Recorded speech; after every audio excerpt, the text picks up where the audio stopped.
Okay, so our topic for tonight was what issues do young men face in today's society?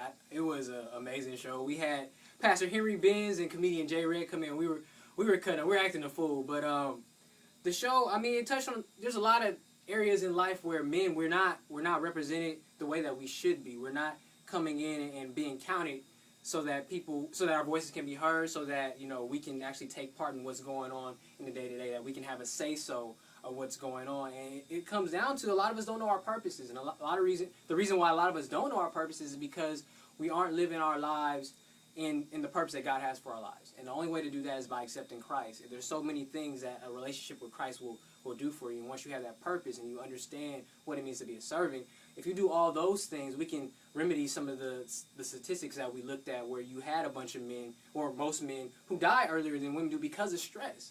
You can deal with stress a lot better when you're saved and you understand that all things work for your good through Christ Jesus. But if you don't have understanding of Romans 8:28 and knowing that you might go through bad things, but it's to shape you into a better person, you're gonna stress. You're gonna die early death in a lot of cases.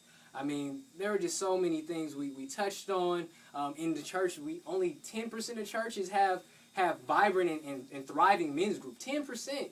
I mean, women they represent 61% of congregation members in churches. Men make up 39%. I mean, when you look at those numbers, there's something going on. And when you don't have men in the church, it's hard to go out and draw those men that are out in the streets that don't know any better when there's not a male presence in your church. So, I mean, the show was great. We appreciate all you guys for listening. We're actually going to have a part 2 of this show. Next week, we're going to have some young men as our guests, and we hope that you will tune in next week.